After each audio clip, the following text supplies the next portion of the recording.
Dad had the idea that he wanted to be a musician. He owned a guitar, but never learned how to play it.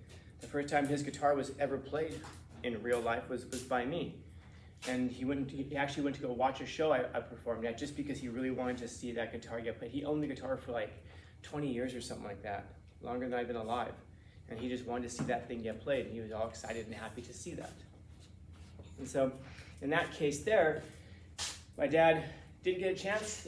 My dad was in the military, he was in the Air Force, so he had some of these things, but he also had kids early. And so he didn't have, he had the stability of having those, the veteran benefits and all that, but he was also having to take care of a family, so he never did this thing here, education. And so because of that, that was the thing in his life that he felt was lacking. My dad was a smart guy. He just didn't have formal education, as a lot of people don't get. And I'm sure all of us know people in our families who are pretty smart, and they just didn't get the chance to do this. I had a student last year. She still goes to school. I won't say her name because some of you might, well, some of you I'm sure probably do know who she is. And she told this story about how her parents got married when they were very young. They both dropped out of school in junior high school. They're what would be equivalent to junior high school. They were both from Mexico. And then they came here, and then they worked incredibly hard. And they do pretty well, actually. And so she was saying that her and one of her siblings, they do like everything. They did softball. She actually plays softball here. She did gymnastics. She did hiking stuff. You name an activity that's available to kids, and her parents had her do it all. Why? Because they didn't have the opportunity to do those things when they were growing up, because they didn't have any money. They worked incredibly hard, got some money. Education is a big deal to them because they didn't have it. And so sometimes it really is, like we were saying earlier, this idea that they want us to be a champion because they want to live vicariously through us. But sometimes it's just that they want what they think is the best thing. Like, in other words, they pursued that one dream because for them it was the best thing. And sometimes it's the thing that they were lacking, like in the case of my dad. Again, I remember, it's interesting when I look back on it now. He was disappointed that I went to UCLA. I wonder how many of us are like, your parents would be disappointed if you only went to UCLA.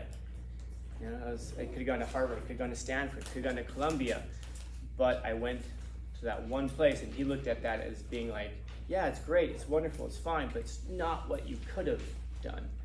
But he was putting himself into that same category. But and again, he struggled with it because I did it in order to live a dream that he also wanted to live at some point. It's a phenomenal thing. I didn't realize until shortly before he died how many of those things that my dad and I had in common in terms of our dreams. I didn't even know he really wanted to be a musician until I was already one. There was always that guitar laying around my house, but it didn't have any strings on it. It wasn't taken care of. I took it to get all fixed up. I took it onto a stage. And then after that, he told me the story. And the story he told me about the guitar was actually quite phenomenal about how he got it and everything. And then after, he would go and see me, and he would get super into it and all that.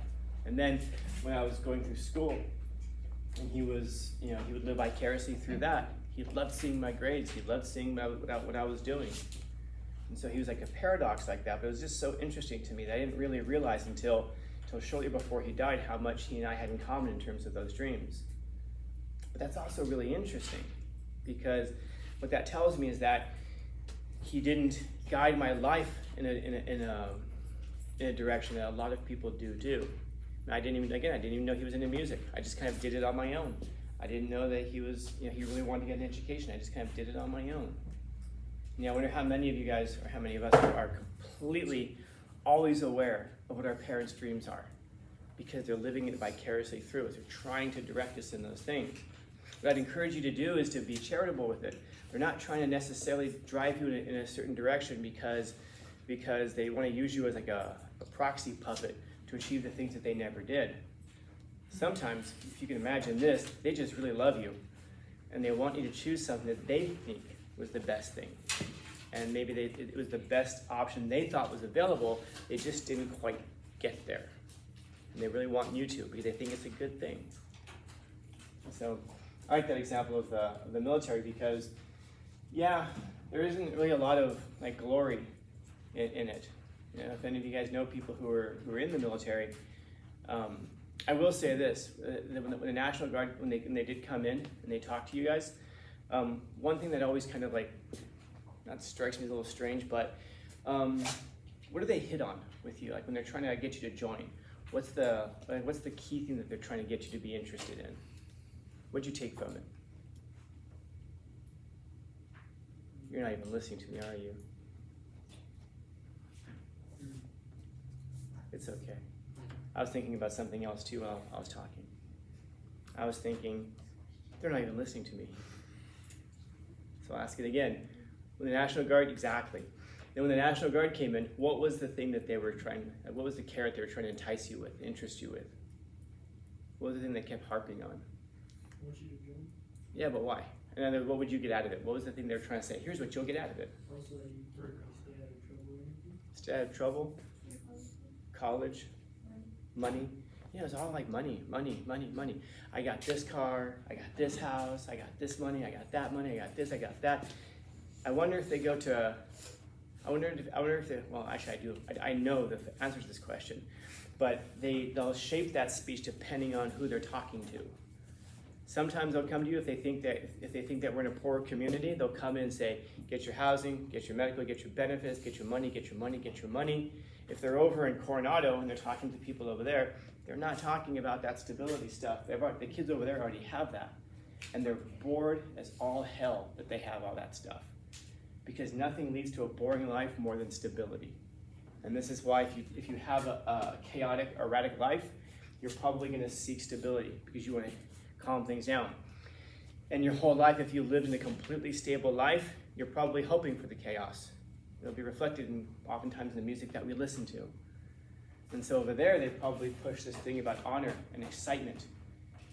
And so it's interesting to see when you see the differences in presentations and how they try to kind of entice you into it. You know, trying to figure out what it is. And a lot of times it's going to be kind of like the opposite of what we are and what we've been provided so far. Because let's face it, they're probably not going to try to sell you, hey, here's more of what you already have. They're going to sell it to you in terms of, here's something that you're missing in your life. You feel like you have a lack of meaning, you feel like you have a lack of direction, but here's the thing that you need. Honor and excitement. You're going to jump out of planes and shoot people. Who's down? Over here, we're probably like, I don't want to die. And so, and you hear that all the time from like, that's usually the parental objection. I don't want to die. Well, okay, but you're all going to die at some point. How many people who join the military actually go and do the frontline stuff and fight in those things? You pretty much got to make an appointment for that. You have to sign up for that. You're signing up for infantry. You're signing up for artillery. You're signing up to do the actual fighting. Almost, overwhelming majority of the jobs that they do, it's like, you guys remember what KJ does, the one who came in here and talked to you? Anybody remember what she does? Office. Exactly, office stuff. Human resources. She when you apply for a job, she does your paperwork. That's what she does. Do you think her parents are sitting there going like, every day I wake up hoping KJ does not get a paper cut. I'm hoping today is not the day that a paper clip snaps on her finger and she breaks a nail. I just hope I never get that phone call. No. When she gets out, she'll have a very stable life working in human resources. I wonder how many of us right now are looking at that saying, that sounds like a wonderful thing, to be stable. Maybe. I wonder how many of you are sitting there thinking like, I want to jump out of planes and shoot people. That's the thing you want to do. I don't know. I guess it's an interesting thing if you kind of pair that against with what your parents want, and if only we could fast forward and see what you'd want for your kids. Questions, comments, concerns, complaints, criticisms, critiques?